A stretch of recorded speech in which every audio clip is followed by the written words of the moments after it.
Why look, it's the 2018 Jagun Cup competition for university teachers and students that is at my school this year. And yet I am outside in civilian clothes. Why, Becky? Why aren't you playing? Well, the answer to that is my biggest annoyance and biggest complaint about my badminton journey so far. But before I tell you the story, let's go take a look inside at this stupid competition.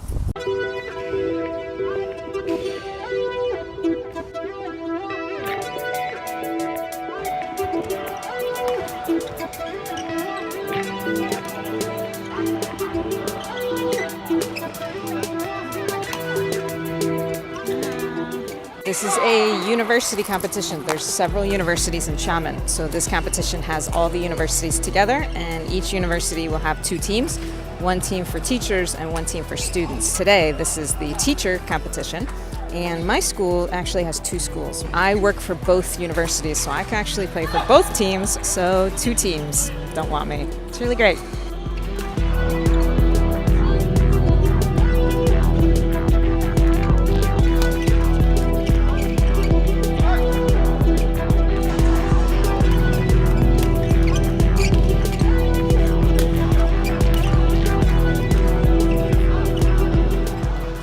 I want to tell you why, nobody here likes me, but I don't know how much English people can understand, so I'm going to go outside and say it there.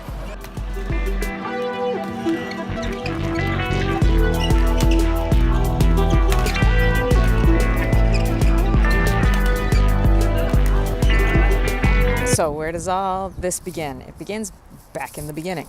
When I first started playing badminton, I actually would come to this court to train because my coach didn't have a badminton court yet. After my training, we would play. We would play with the teachers, those guys. And every week, they were never nice to me. Now, I know I was a beginner, and I know that I played really poor compared to them, but I was not fooling around. I wasn't, acting silly. I wasn't treating it stupid. I was very serious. After training, my coach would ask them to play with me, and they would very half-heartedly agree. And sometimes they would just outright refuse me. And they would make excuses, because in Chinese it's all about face, right? And they would say, oh no, I'm taking a break. But then they'd run off immediately with another group and play.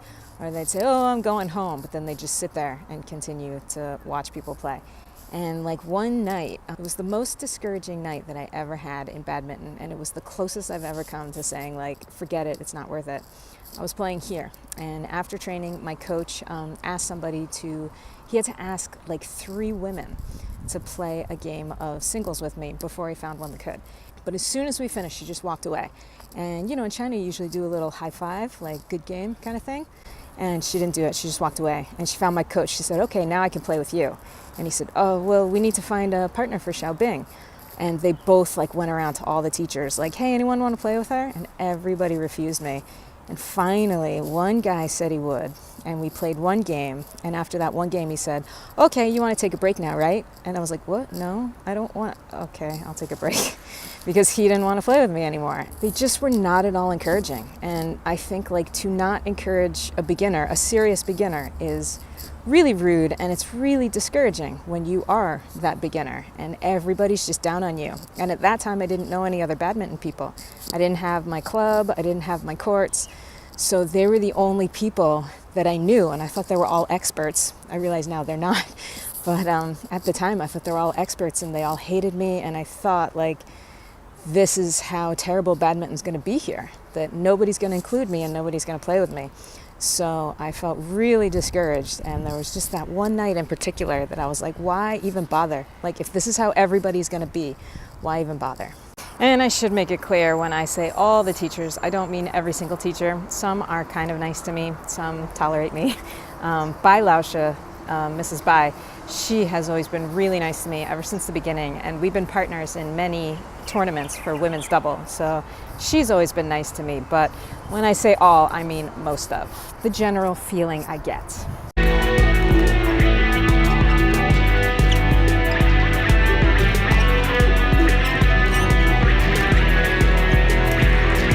I, of course, talked to my coach about it, and he said that it was actually because of face. In Chinese, mianzi, face is very important. And I said, how could it be about face? They're much better than me. There's no way that I could win. And he said, it's not that they are afraid of losing to you now, but they see your improvement and they see how quickly you're improving, and they know that they will lose to you in the future.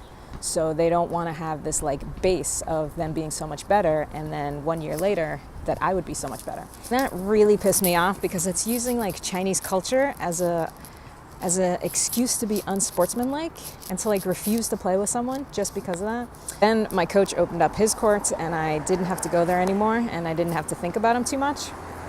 But there is a problem, because this is my job, and there are some competitions, group competitions, where you have to play with people in your location. So my neighborhood is the school, so I can't get away from these teachers even if I want to.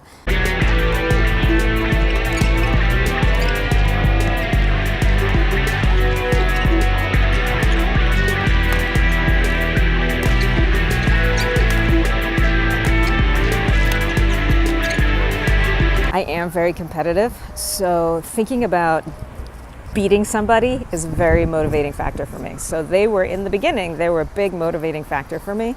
So I guess I should thank them. Then I was like, you know what, I'm going to beat them, and they're going to ask me to be on their team, and I'm going to refuse them.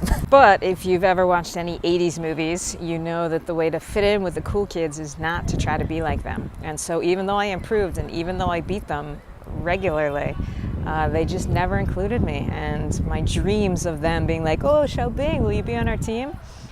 They never asked me, and I know at this point they never will. If they were going to ask people based on level, they would have asked me already. So I know that I'm not in their little group, I'm not in their clique, so they will never invite me.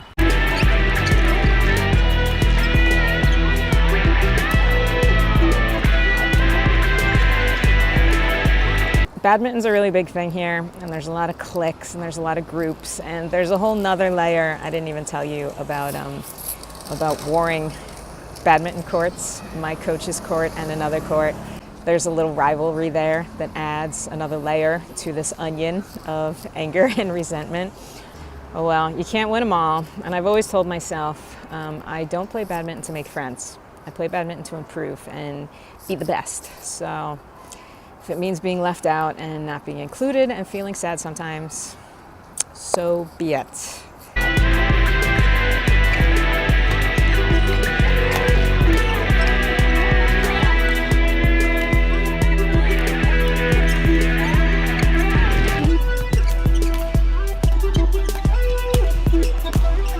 And a little post-competition follow-up. The teachers that don't include me, they got 5th place. Meanwhile, in the student competition, the students that I play with, the students that are in my club that accept me and play with me and like me, they got 1st place. So clearly my decision of sticking with the better players and playing with a higher level club is a good decision, but it does mean that I'm left out and I don't get to play a competition, and I love playing competitions, so still a little angry, but I'm still very happy that the people that I play with got 1st place, where the people that don't include me got 5th place. So, neener. I'm so mature. Have you had feelings of being left out of a group or not fitting in totally? Let me know in the comments, and please like and subscribe to this video. You can help cheer me up if you like and subscribe. Okay, thanks. See you next time.